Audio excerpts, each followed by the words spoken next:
I am Rich Nazaro, and welcome to Business Uncomplicated. I need to tell you something that's going to change how you think about your career setbacks forever. Right now, somebody listening to this maybe just got laid off or has been laid off recently. Maybe it's you, or maybe it's somebody sitting in their car in a parking lot, or hiding in the bathroom, or staring at the laptop screen, wondering what the hell just happened to my life. Here's what I know. Your brain is literally lying to you. It is telling you right now this is a disaster, that you're not good enough. It's telling you this is the end. But as I thought about this and researched it, there's actually science that tells us something different. Research shows us that our brains are literally wired to spiral to the worst case scenarios during uncertainty. And here's the thing, you don't have to go to that place, and you certainly don't have to stay there. The reason I know this is because 2 years ago, I was staring at the Salesforce tower from my hotel room, having just been notified I got laid off, well on vacation with my family. It was my 10-year-old's birthday, and as part of his birthday trip, we were going to go to the top of the Salesforce tower and look out over the city and plan our day. My kids had never been to San Francisco, so this was an exciting part of the trip. Instead, I was trying to figure out how to tell the family how life may look different after today. So I'm going to fast forward you to today. I've co-founded SaaS Business Advisors. I work with some amazing clients and partners, and I come with a sense of excitement every day about my future and what it will bring. So in this episode, I'm going to walk you through what I've learned along this journey. I think over the years, we become smarter. We learn a lot of lessons through trial and error and just through hard knocks. And I think those become critical to the future of your success. I think there's a lot to unpack from those lessons, and there are important things everyone can take away. And I want to share what I've learned, and hopefully you can share what you learned in the comments of this podcast. So, become the architect of your career and determine what's the next steps that drive you to live the life you want and the career you want to be proud of. Come on, let's go talk about it.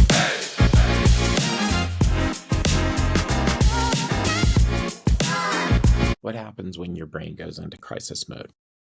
So let me paint you a picture. We're in San Francisco. It's March. We had just spent time in LA with family. Kids were on spring break. We drove up the coast. The kids had never seen the northern part of California. And so we get to our hotel room in San Francisco. We have this beautiful view of the Salesforce tower.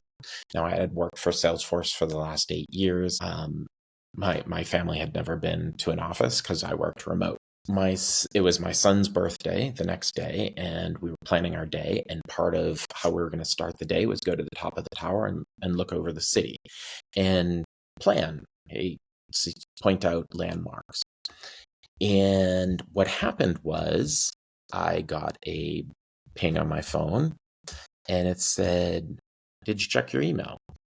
So, of course, being on vacation, I wasn't checking my email. So I did. It's the inevitable email that says your role has been terminated. Now, here's what's happening in my brain at that moment. And it's important because it's the same thing that happens when your brain hits crisis. The alarm system in my brain immediately activated. And within milliseconds, my body's flooded with cortisol and adrenaline. This is what researchers call threat detection system. It's designed to keep us alive, but here's the problem. It can't tell the difference between being laid off and a saber-toothed tiger running towards us. So here I am reading the email, and my threat detection is just screaming, danger, danger. I've got my family sitting here. We've got a birthday to celebrate. We've got a vacation to finish. And I've got to decide and make a choice. Do I let my brain crisis response take over, or do I take control? And here's what I did. It's based on a technique neuroscience is called cognitive reappraisal. I literally said it out loud. Okay, brain, I hear you. You're scared. That makes sense. But right now, I'm going to focus on what I can control. Because what you can control is the next 5 minutes. I can control showing up for my family. I can control having a great day with them, creating moments of joy in this situation, which is literally for most extremely terrifying. I know it was for me. I was wondering, how am I going to pay the mortgage? What is my next job? How am I even going to kind of get through the emotional roller coaster that I'm feeling for the day? I decided this wasn't going to be the end of my story. It was going to be the beginning of a new chapter. And as I walked around the city with my family, there were exciting, fun times, and we explored the city, a city I've been to so many times. But it also gave me time to reflect on all the times I was in the city for Salesforce, what the future holds, and what I wanted to do. And the truth is, science backs this up. Studies show when we frame a crisis in the first 48 hours, literally, it rewires our neural pathways. We can train our brains to see opportunity instead of threat. But I'm getting a little bit ahead of myself. First, I had to go through the emotional roller coaster of what goes next. So before you can rewire your brain and move on, you kind of have to go through an emotional journey. And so for me, it was kind of a 3 phases. And most brains go through this. So let's talk about what happens after you get laid off, because very few people are prepared for this part. There are 3 distinct phases your brain goes through, and understanding them is probably critically the most important part of not getting stuck in one phase. Okay, so the first phase is fear. And for fear, it lasts for a couple of months. And here's what's happening neurologically. Your brain is stuck in what researchers call hypervigilance. Every morning you wake up with that pit in your stomach with the sense of doom. And here's what fear sounds like in your head. What if I never find another job? What if I'm too old? What if I don't have the right skills? What if I lose everything? Now your brain is thinking it's helping you by asking these questions. What it's actually doing is trapping you in this psychological rumination. And you're thinking the same negative thoughts over and over. And each time you do, you're literally strengthening the neurological pathways associated with fear, anxiety. And this is called trading security for terrifying freedom. Because suddenly your unlimited potential is somehow unlimited risk. And your brain hates uncertainty more than it almost hates anything else in your body. So it's tough. This phase is so necessary. This fear phase is something you have to go through. You have to acknowledge. But the reality is you can't stay there. If you stay in that phase, you're going to be paralyzed forever. So the next phase, which I hear so much of, and even now as I run the business and I talk to other people who do, it's the imposter phase. So as you get into it and you start moving forward, you start having some success. Maybe it's the first client, or then it's the second one. But instead of feeling confident, you start feeling fearful again, and you start feeling like a fraud. Imposter syndrome is actually so much more complex than what you think is happening. Your brain is trying to reconcile your new reality with your old identity. So for years, I was rich from Salesforce, and I had an office, and I had a title, and I had people that recognized it. And when I walked in and I had Salesforce behind my name, people wanted to talk to me. People wanted to hear what I had to say. I spoke at Dreamforce. I'm on a stage with a microphone. You must be important. And now I'm Rich the consultant.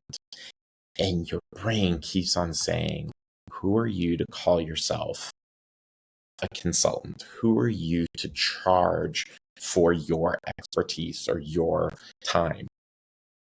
And it becomes very hard to continue to reconcile between the two. So as I worked through imposter syndrome, you think it might be a character flaw, but it's actually a sign you're growing. When you feel like an imposter, it means you're operating outside your comfort zone.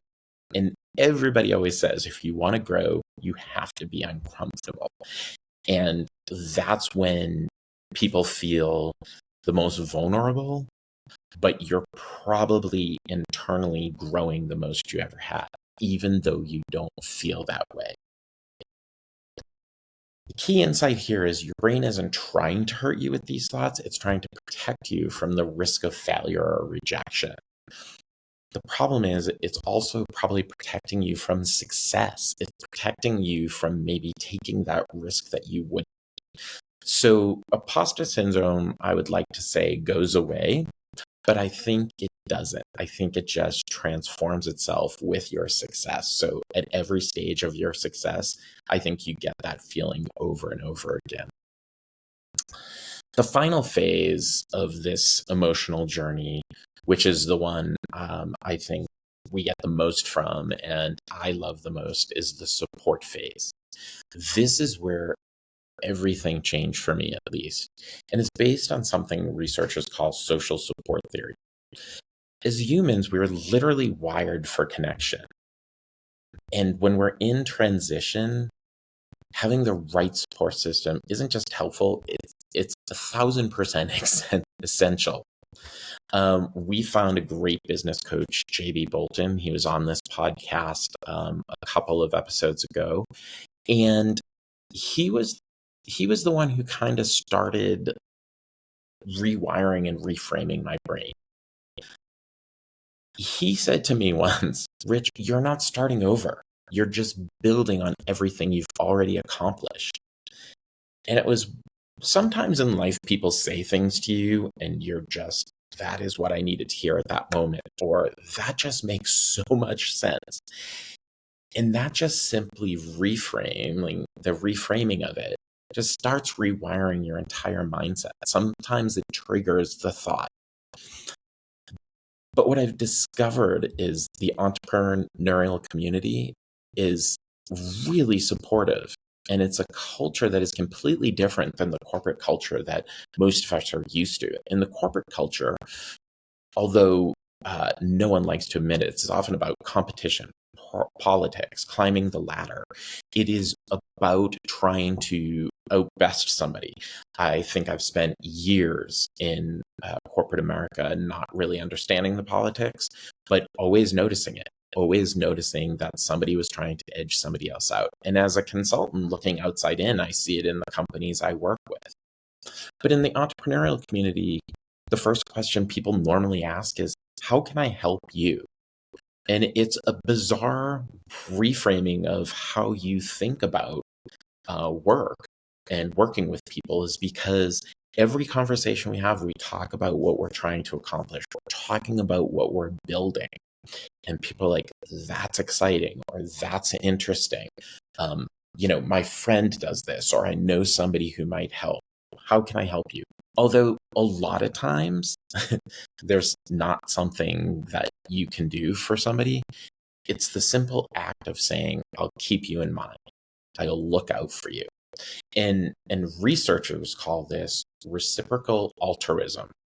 And it's when others help people, our brains release oxytocins, easy for me to say, which reduces the stress, which increases the feeling of connection and confidence. And suddenly you're feeling like you're not alone, that this isn't as terrifying as it should be. And there's a community that you're part of people that will help create something new. And all of this is kind of figuring it out as we go along. And that's when you stop seeing the layoff as something that happened to me. And it's something that happened for me. It's something that changed me, and for the better, not for, the worse, as what you thought while sitting in that hotel room years earlier. So, so you've gone through this emotional journey, and went through the feelings of fear and imposter, and you got the support.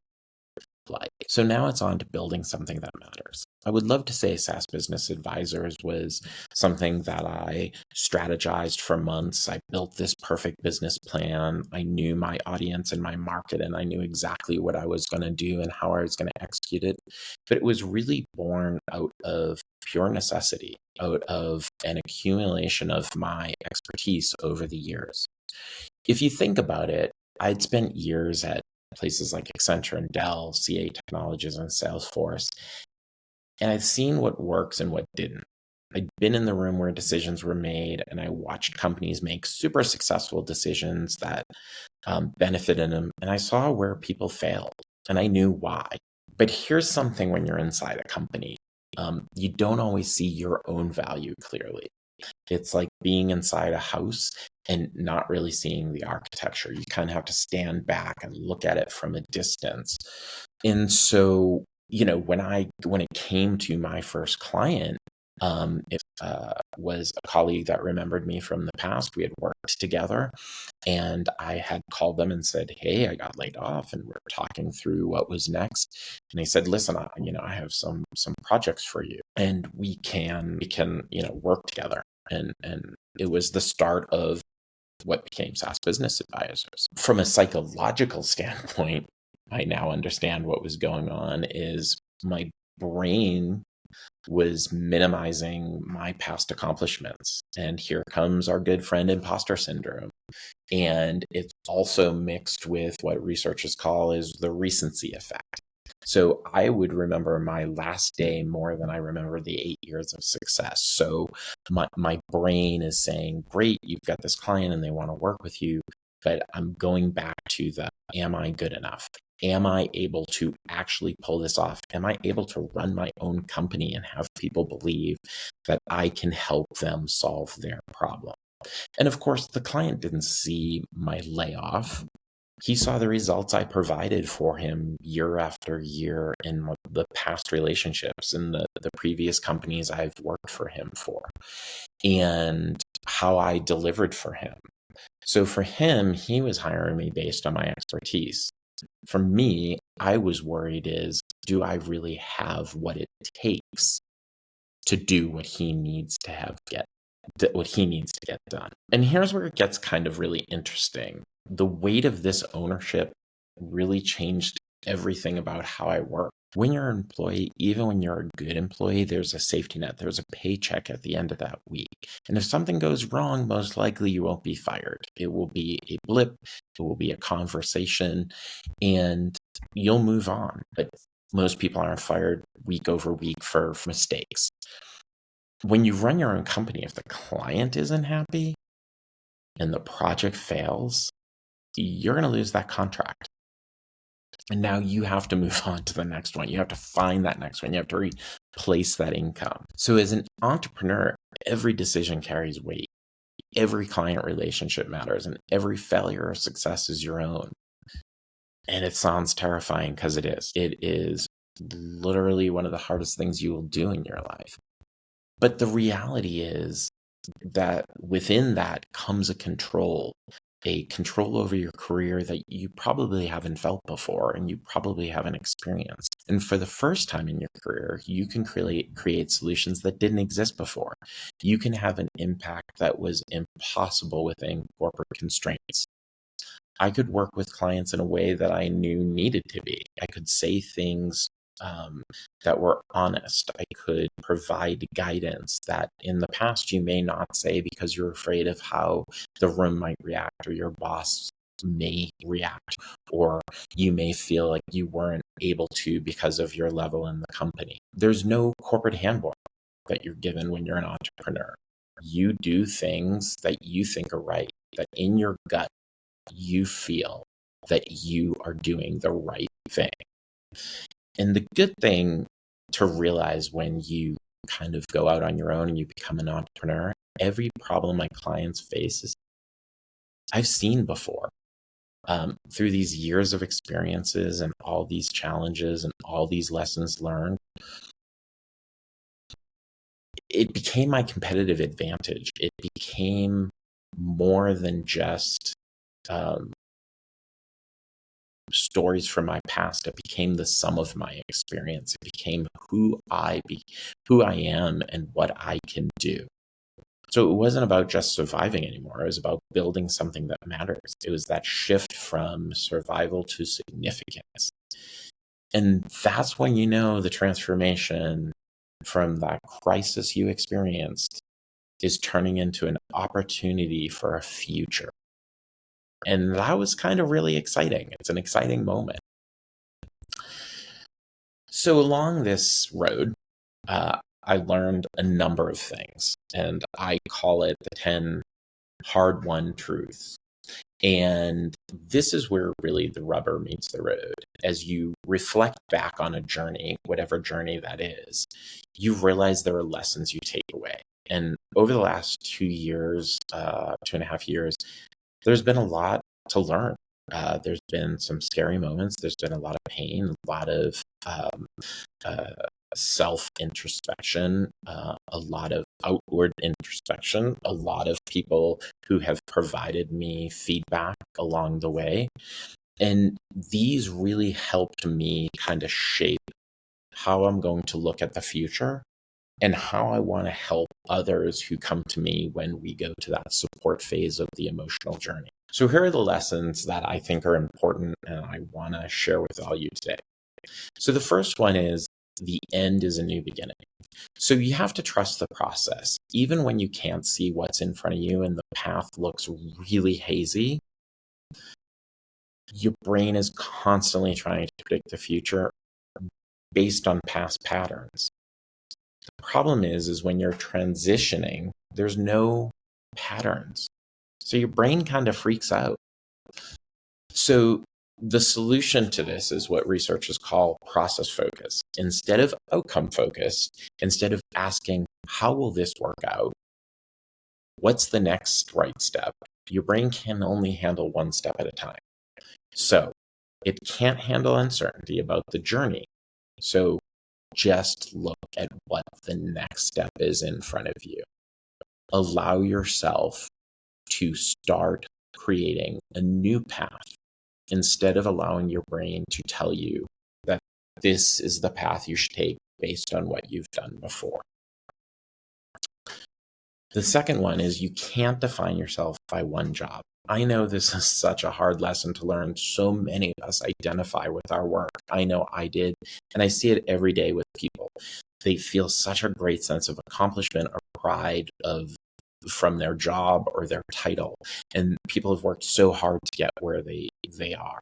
But when you get laid off and that title goes away and the backing of the company with the name goes away, you get shaken. When you get laid off, it's literally like, who am I anymore without that name? So here's how you got to reframe that conversation. One, you're not your job title. You're a collection of skills and experiences and relationships and insight. And no one has that exact same combination. What you've learned and what you've experienced and how you interpret that is very different. And your value in that is very portable. There's a lot of people who can learn a lot of things from what you know. So it's not about your title or your job. It's about you and what you bring to the table. The next one is you're enough exactly the way you are. So the reality is we all want to feel good about ourselves. We all want to feel like our worth and our achievements are tied to something beyond us. But the reality is that your self-worth is tied to how you think about yourself. It's not how other people view you. And you deserve the success and you deserve the recognition, but you deserve to recognize that within yourself way before other people recognize that within you. The fourth thing kind of on that line is don't compare yourself to others. There is everyone fighting a battle, everyone trying to get ahead, everyone trying to get a leg up on their competition, keeping up with the Joneses. I see it all the time within um, families at my kids' schools. Everybody, oh, I have the latest Stanley, or I have the latest this, or my kid just got a phone, and my kid's top of the class. You can't compare yourself to others. Everybody's on their own journey, and your journey may take you longer to get somewhere than others. It doesn't make your journey any less meaningful. And along that journey, you're going to do it with integrity, and you're going to do it the way you know how to do it. And the reality is, nobody can tell you how to do that journey.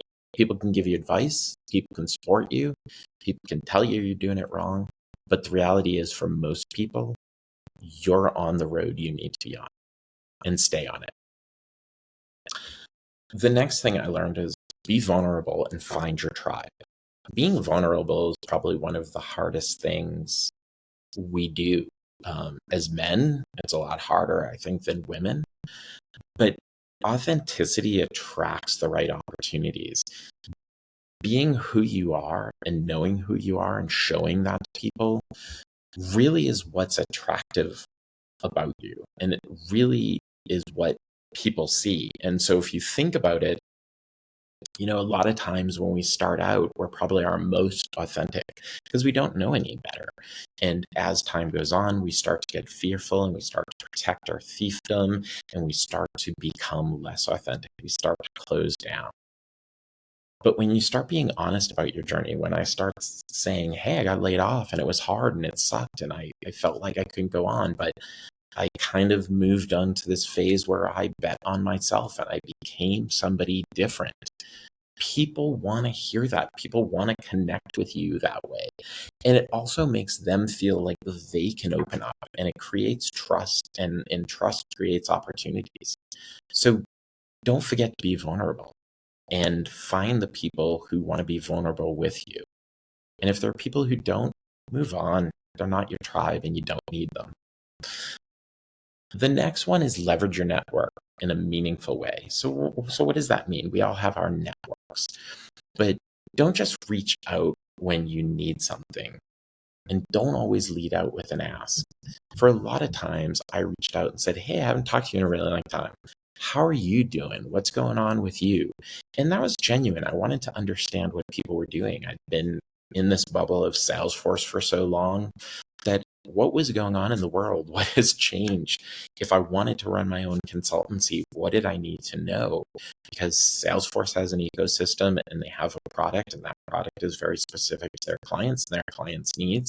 But when you own your own company, you always have to think about where's that next angle and how am I going to survive? So reaching out to your network in a really authentic and way really helps. And within those conversations, you will find opportunities, and you will find people that they know that they should introduce you to, and you're going to expand your network. And sometimes that happens just through conversation, just from reaching out. Don't just reach out because you want something or you think somebody can help you. Reach out because it's meaningful. It will actually strengthen your relationships. And especially when you run your own company, it will actually make you more of a person people think of versus not. The next lesson, which I'm horrible at, so it's one of these things where I'm going to give you advice that I probably don't take well myself, is take time for yourself. Recharge. This isn't just like, hey, you should do this. This is really based on research, and the cognitive load that you've put on yourself and the stress, it literally depletes you, and your brain literally can't think clearly. So you're not going to make good decisions. So learn to schedule recovery, schedule time to walk. So every morning I get up and walk the dogs. It is the time I have to myself. I listen to podcasts and feel the sunshine on my face, and it is just my time. So every morning I take that time. I have a workout routine that I stick to. It's one of the things that are kind of a non-negotiable, and I do regularly every week. These are the things that help me keep sane. And it's time just for myself to reflect. And sometimes in that time, it will trigger an idea, a thought, a product, a theme I want to talk about in our newsletter. So really take that time to recharge, because you're not going to get it back, and you're going to need it. The next one is kind of about rethinking everything. Give yourself permission to pivot at any time. The great thing about being an entrepreneur and running your own company is you make the rules. And if the rules aren't working, move the rules, change the rules, because you're not climbing a corporate ladder anymore. You're not working for a pension. You are creating something you believe in. It is part of who you are and your DNA. So give yourself permission to question it. Give yourself permission to make that change and make that decision. And that's not only within what you create, it's constant. Like, even if you go to another company, don't let that company define you. Don't let that next title be who you are. Always give yourself permission to pivot. Always give yourself permission to say, this isn't good enough. I can do better. And maybe you wind up changing that company, or maybe you wind up changing your mind and doing something different. The next one is, you're not a clock. Your timeline is your own. And we talked about this. Everybody's on their own journey. And some people say, oh, I should be here at 30, or I should be there at 40, and I should retire at 55. And there are other people who are just getting started. My business partner, Andy, the family moved to Denmark. She took 10 years off. She focused on her family during that time while they lived abroad. And it was an important time for her and her family to connect and to live that life in Europe, and to be there for her young children and help them navigate this change from moving from the States into another country. And now she helped me co-found SaaS Business Advisors, and she's back at it. And it is a really exciting time for her. Her kids are off in college. And so now she's focused back on her. But she doesn't look back and see those 10 years as something is lost. She sees that as something gained. And now she's ready to reinvest in herself and move forward. So your timeline is yours. Don't let anybody tell you differently. It's crazy. And don't compare yourself to anybody else. It's just insane. So the last lesson is, you already have everything you need. Stop looking outside for permission. Stop looking outside for somebody to tell you that you're good enough, for that external validation. You are somebody who can pursue your dreams. You already have it in you. You already know who you are. You just need the space and the time to figure it out. And again, you're not on a time clock. So that may come tomorrow. That may become next week. It may come while you're sitting at the drive-thru at Starbucks. But the reality is that what you've learned over your career is inside you. You just have to kind of unlock it and figure out where it goes. So these are the things I've learned along the way. I know you've probably had similar lessons or complementary lessons that may be different. But remember, we are who we are. We come from our experience, and I certainly am not perfect, and I certainly have had a lot of follies in my career. But I feel like it's now a time in my life, at least, that I can move forward, that I can provide support to the next generation that's coming up, support to somebody who's going through this. So just remember, you are the sum of your experiences. You're good enough, and what's inside you is valuable, and people need to hear that. And you need to hear it, and you need to let it move you forward. So we're going to kind of wrap up with some final thoughts about anybody facing uncertainty. If you're listening right now and you're in the middle of a layoff, career change, a transition, or you just have that nagging feeling something is off, we all question ourselves. Every single successful person that you admire has felt like an imposter at some point.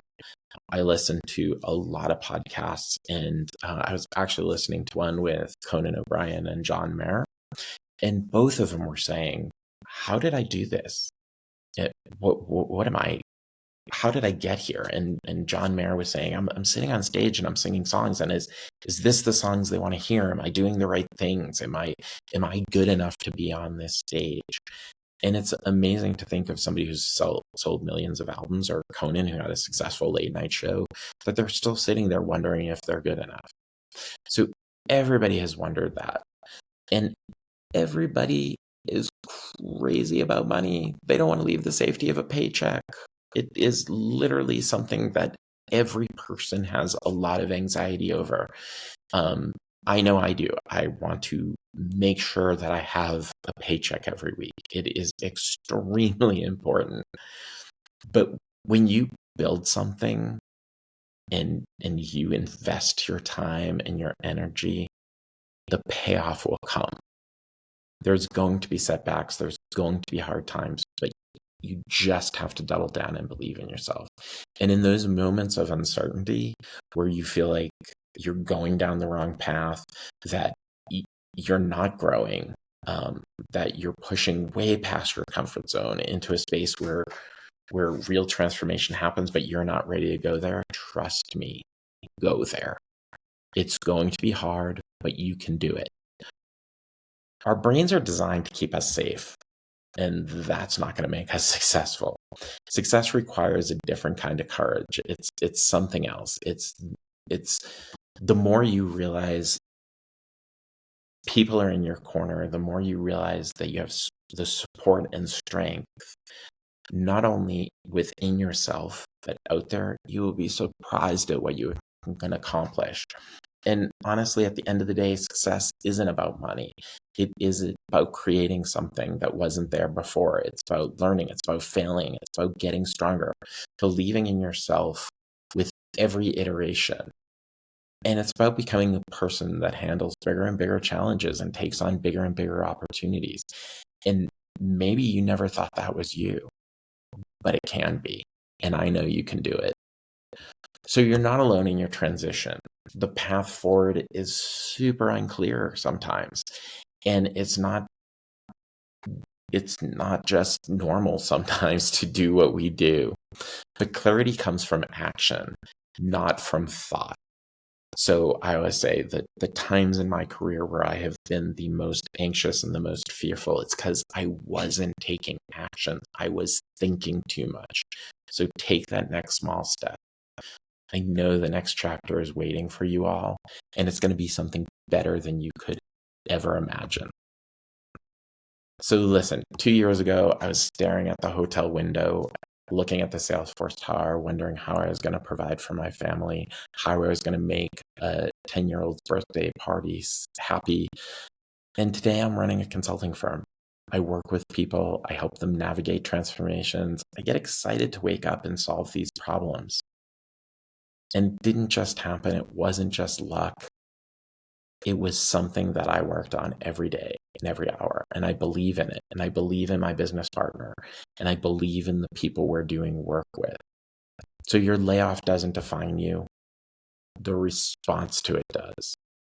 The next chapter is going to be so good. It's going to be great if you decide to write it.